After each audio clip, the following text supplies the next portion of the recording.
We all experience challenging and difficult situations in life. In the face of these complexities, it is not always clear how to respond, what to do, or what to avoid. It's easy to get stuck in these moments and stop moving forward in life. Wholeness with Naomi is a program that explores our experiences with such encounters and provides tools and strategies that can enable anyone facing these hardships to continue walking their path in life. We can't wait to meet you on this journey. Tune in, your life is about to change for the better. Welcome to our program, Wholeness with Naomi. Today we're going to be talking about a subject that we go through each and every day of our lives. We're talking about the power of choices. What are choices? And the consequence results that come as a result of those choices. Today in the studio, we have Advocate Arthur Marara. Welcome to the show. Thank you so much, finally. After a long wait, yes, thank you. I'm happy we made a choice to make this happen, and thank you so much for the invite. What are choices, Advocate? I've seen English at all level, so the deep stuff. But choices presupposes there are many things, and you actually have to make a decision as to the particular action course that you're going to take. Very complex word, but it's one word that actually determines your life. Okay. The Bible says people ruin their lives by their own foolishness. Then they're angry at the Lord. And the foolishness relates and speaks to the quality of choices that people are making. And like what you said, every day when we wake up, when the day ends, our day is summarized in terms of choices that we're making. That's true. And the fundamental conversation for our generation is, what choices are we making? How do we get to make the choices that we're actually making?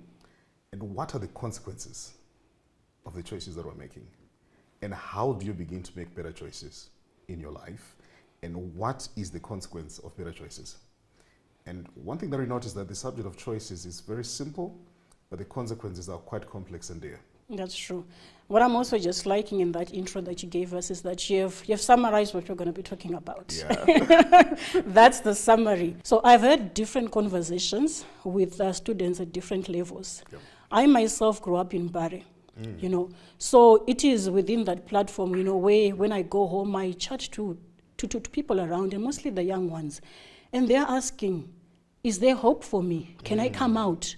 How can I come out? Yep. And you find that the question that they're asking within that is, what type of choices can I make to come to the other side? Right. And that is the same even question that their parents are having, even when you chat with them. Yep. Can you talk to my child? Can you help us with this? Yep. But it all comes down to that same question. What choices can my child make? What choices can I make for my child for them to come out on the other side? On that better other side. So I just want you to talk to us about that. Is there like a framework? Very interesting. The starting point is, are you actually watching us today as we're having this conversation? Because it's the information that you're exposed to that gives you the ability to actually say, these are the choices that I can actually make. Sometimes we usually presume choices without knowing the type of information that is available at a person's disposal. So the first choice that someone actually has to make is to be available to the right information. Okay. It's information that brings about transformation. So you give a very good example about Mbare. I grew up in Masvingo. I lost my father when I was 13 years of age. I'm first born in a family of 5. I actually had the choice to say, I don't have a father. I'm born in a struggling family. I could actually have settled wherever I wanted. But I also made a choice. One day when I grow up, family statement, I want to be a lawyer. And this started when you were young? I actually started when I was young. And one of the things that's very important is to actually go beyond just making a choice to management of choices. But let's talk about the person in Bari. The most important thing is, number one, be in a place where certain information is talked about. Because it's the moment that you are exposed to certain things, that's when you realize, no, certain life is actually possible.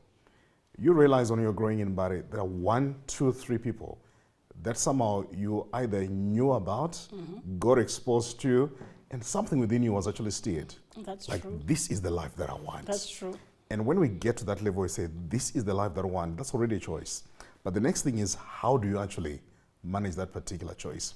But something that I also need to stress is, you don't have a choice about where you're coming from. Because you don't choose your parents. That's true. You don't choose how they're actually going to have you. You also don't choose the politics in the family. That's true. By the way, a number of people, they actually coming from backgrounds with severe politics. You're born into a place where you're not even wanted. You're born into a place where your parents were constantly fighting. You were born from a setup where you were an unwanted pregnancy. You're born to a place where even your paternity was in dispute. Sometimes even some people get to be family people when their paternity is still being disputed. You don't have a control of your past. But the good part is you've got control over what happens from now going forward. And these are the conversations around the choices that we're talking about. That you need to identify the controllables and the uncontrollables. Okay, that's interesting. I actually want us to pick that further. Viewers, let's take a short break. Do join me in the next session. Thank you.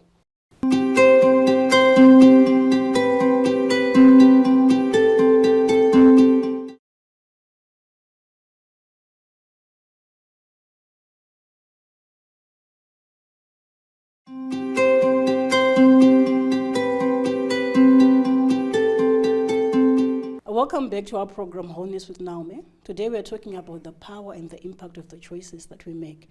One wise person said, we do not move from day to day, but we move from choice to choice. Where you are now is as a result of the choices that you've been making.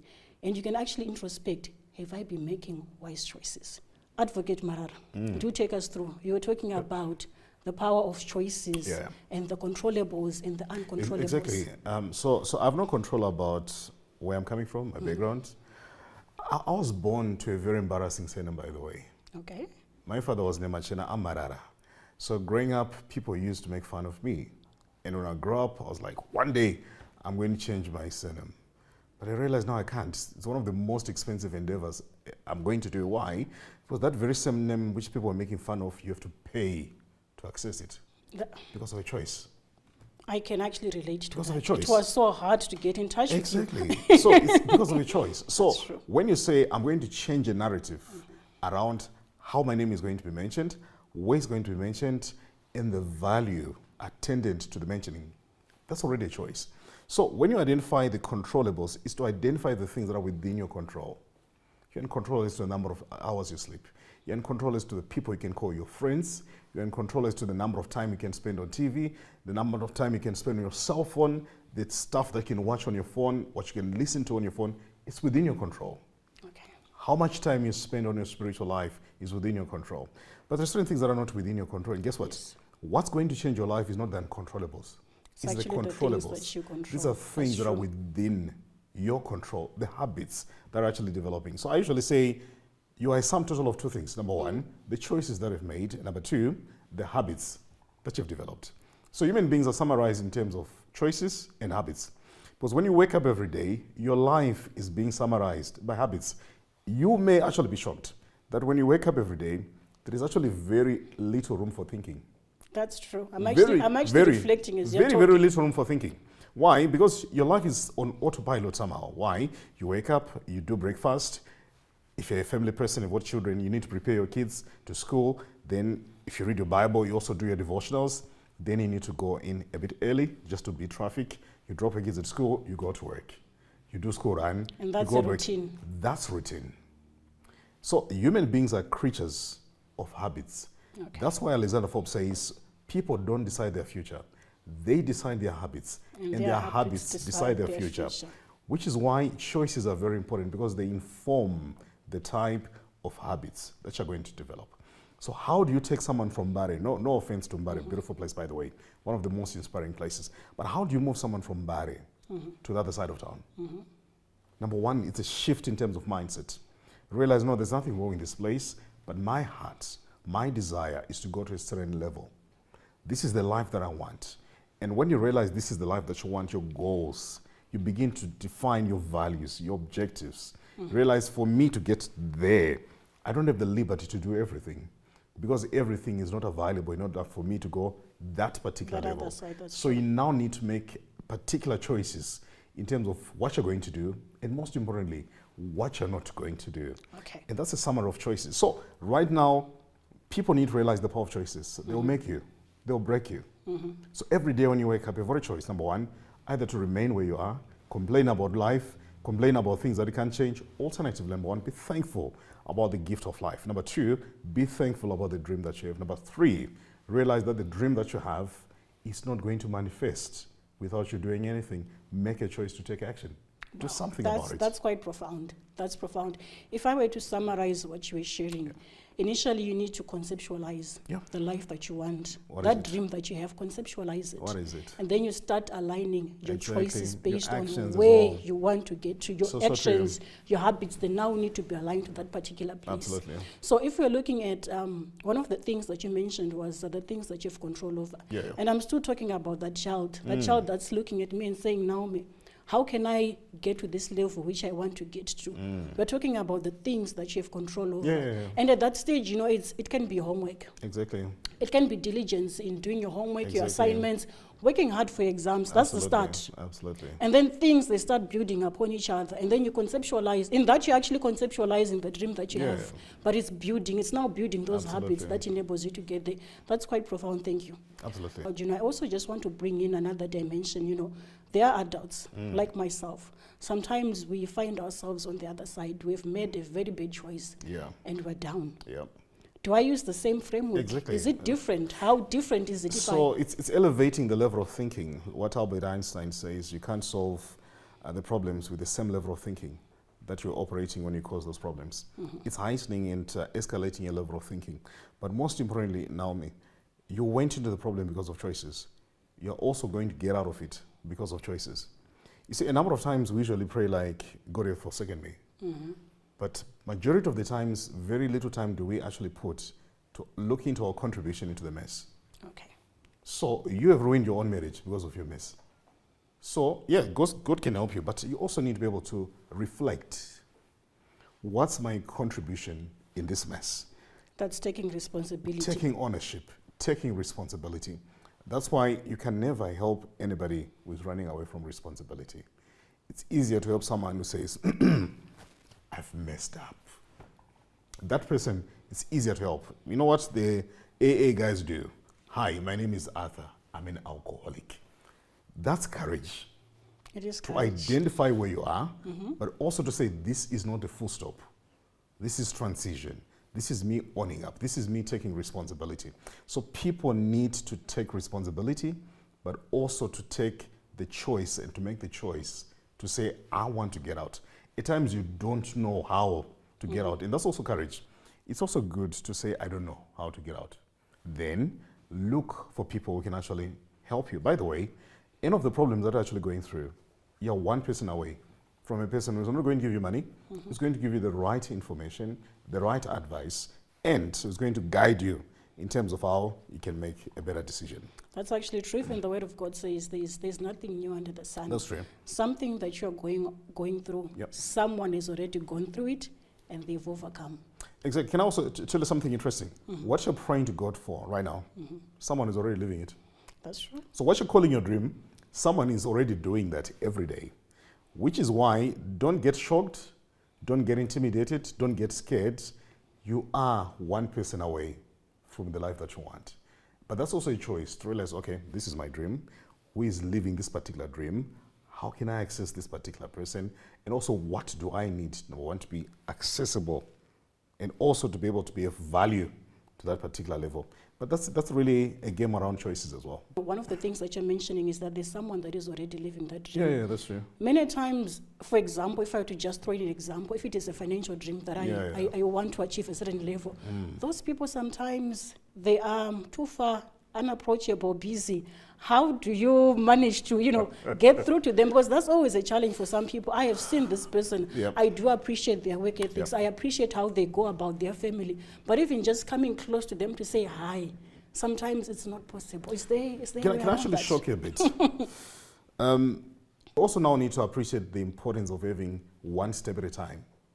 So always work one step at a time and realizing at every step, a stage that you are in, there's already somebody at that particular level. It's also good to interact at that level. Encourage each other at that particular level. Why? Because you also get to understand each other, and also the experiences at that particular level, we get to understand each other. That's So true. it's always good to do gradual, escalate. So it's one step that's going to lead you to the next step. But sometimes a grant opportunity can actually open and it will ruin you instead of doing you good. So it's actually good. Celebrate those small steps. Be inspired. That's why we should talk about 3 levels of relationships. You always need to have someone who is below you Okay. so that you can raise them. That's true. You can also have someone who is at the same level so they can encourage each other. But also need someone who is there so that you find inspiration. So you in order need for all to three grow. levels of You need those three relationships. levels of relationships so that you can grow and you can stay inspired and also encouraged on your journey. Well, viewers, let's take a break. Do join me in the next session. Thank you.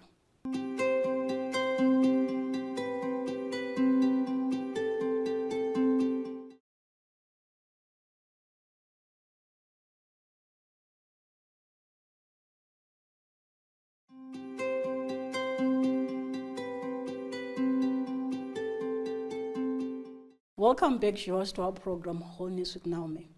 Before we went on a break, we're talking about the impact of relationships, don't forget, and the three levels of relationships that one needs in their life. How does that overly affect even the choices that you make? How can we link that to your choices as well? Paul says, do not be deceived. Bad friends will kill you.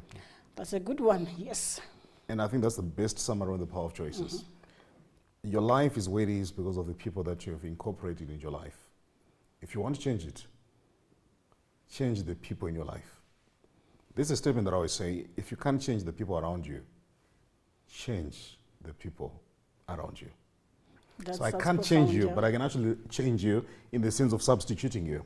This is because of the influence that they have upon people. Exactly. So right now, somebody is an alcoholic because of a friend. Right now. Someone is cheating on their spouse because of of a friend. Right now, someone who used to come home at 5, they don't come anymore because of a friend. Right now, someone who used to be financially stable, they're very unstable because of a friend. But right now, somebody who was struggling, their life is actually moving because of friends. That's why Paul says bad friends will destroy you, but good friends will actually build you. So the quality of people in your life is a choice. The type of people you'd say, these are my friends, is your choice. So when you're saying I want to have those three levels, it's something that is very deliberate. And it's something that you need to be very intentional about. Who am I going to allow in my circle? So what I usually say is don't rush to call everybody your friend. That's important. Because we don't actually know what a friend is. And secondly, we confuse people who work with as friends, people who are in the same class as friends. They are not your friends, they are classmates. That's true. They're people that we know, they're simply acquaintances. They're not necessarily friends. So you see, when I talk about friends, Naomi, I'm actually saying who knows your home. Okay. How many people have been to your home? So no one is your friend if they've never been to your home. No one is your friend until they visit your raw mother and know how she's staying, where she's staying, and where you actually come from. So we don't even have friendship at that level. But we're so quick to elevate people. To that call level. them friends. They've not ended it. But also the danger part is a number of times we elevate certain relationships and they also actually destroy us instead of elevating us. But the majority of the times, look at the people who are doing so well in life. Look at the type of people they surround themselves with. These are people that during the weekend, when other people are doing funny things, they're actually discussing business. That's true. Why is it certain people, they say, oh, no, we're going to Kariba? Then realize, no, by the time they're coming back from Kariba, they've already distributed the money. They've already distributed the work. So be deliberate in terms of deciding who is in your circle. I didn't realize the intentionality that is required in actually deciding who is my friend. You know, as you were just sharing, I was actually having a tick of my own friends that, this one, which level are they at? Just probing those questions in my mind that, has this person been driven to my family home, to my parents' home? Do my parents even know them? Do they know me as a person and the values that I stand for? That's quite profound. And more importantly is the impact that those people around me make towards. Absolutely. Can I shock you a bit? If someone is asking you how many children do you have, they're not your friend. My friend should know. They should know by now. If they're asking you where do you stay, you're not my friend. As a matter of fact, I usually ask people, there's certain questions that are actually very impolite. Are you married? Do you have children? Those are very impolite questions because if you're in my circle, that's obvious. You know those things. That's obvious. So we need to be deliberate, intentional, and I'm going to underline the word intentional. Look into your phone book right now. How many contacts do you have? I have a lot. If you've got a problem, that means $10,000. All right, 1,000. Who in your phone can you call and they are willing to give you money without asking you to sign an acknowledgement of debt? My husband. Exactly. So you see, a number of times you don't actually have friends. You've That's got true. contacts. No, let me make it simple. You've got phone numbers in your phone. But see, when we're talking about real friends, real associations, these are people who are willing to go out of the way for you. These are people who are willing to go through inconvenience just to For make things you. happen for you. That's true. But you see, a number of times we don't actually have such. We simply have people who view our statuses. We simply have people who say, ki, ki, ki, ki, ki, ki. But when the real life matters arise, they disappear. When you want to look at who is your friend, Naomi, is learn to get the lessons from the tough times of life. It's the tough times of life that introduce you to your true friends, your true family, your true Masawira, your true associates. It's tough times. Because in moments of success, everyone wants to be visible to you. Everyone wants to be Exactly. with you, the mountain So when everything is going down, even the people you thought were close, they start to move away they'll from change you. the SIM card for you. They'll start being invisible. They start blue ticking you. That's why always pay attention to the messages people send you when you're in tough times. Thank you. Don't Thank you ignore for the that. lessons. Advocate, you were sharing about the choices, like a framework that one can use to make Yeah. choices. Just take us through what other tools can one use as they are making their choices? Can I actually tell you one thing? It's not a very complicated as such. You're in a pit. The first thing that you need to do is to stop digging. Okay. Stop digging. At times, you just need to learn to stop. You've messed up enough. Just stop. And also, you need to have the courage to confront yourself. You know, it's very easy to tell people 1, 2, 3, but we don't have the time and the courage and the strength to say, no, you're getting lost. So what you need just now is to stop. Stop moving. There's a Turkish proverb that says, no matter how far you've gone on the wrong road, turn back. Turn back. And that's one of the things that people need to learn to realize. Don't be emotionally invested and attached to a wrong decision simply because you've been spending more time on it. So you've been on the wrong road for the past 10 years. And you're now looking at the past 10 years and you're like, what should I do? Stop. So look at your problem right now. Is it financial? Assess, where is it coming from? By the way, Naomi, every problem can be traced to something. Every problem can be traced to something. Ask medical doctors. Every problem can be traced to something. So your financial mess, for example, can be traced to certain decisions. That's true. Your marriage right now, where it is right now, it can be traced to certain things. And sometimes there is your contribution there. But sometimes it also requires you to stop, reflect, have an honest introspection of yourself. And I'm going to emphasize the word honest introspection. By honest, I'm saying don't try to protect your emotions. You see, a number of times we invest so much in protecting our emotions, our feelings, we don't want the uncomfortable things. And that's why when someone is telling you things that are uncomfortable, you usually want to defend. Learn to have uncomfortable conversation with yourself. And most importantly, also ask courageous questions. Where do we go from here? Okay. So this is something that you're doing on your own. Exactly. It's very, very important. But also, if you are smart, surround yourself with people who call you out. And they'll certainly call you They'll out. tell you the truth. Naomi Bururu, you're getting lost. And secondly, don't surround yourself with choir. Surround yourself with people who tell you what you don't want to hear. People who invest in praise rather than criticism. Praise does feel good, you know. Exactly. And this is the reason why people are being praised to the grave. People actually seeing you going down, and they'll still praise you. No one is telling you. No one is telling you the truth. And this is the reason why you need to be very careful when your circle is always praising you. It's not a good thing. Every time, be it in a marriage, be it in an organization, every time when you're being praised, and it's so consistent, that's already a red flag. Because you're not perfect. And you know it yourself that you're not perfect.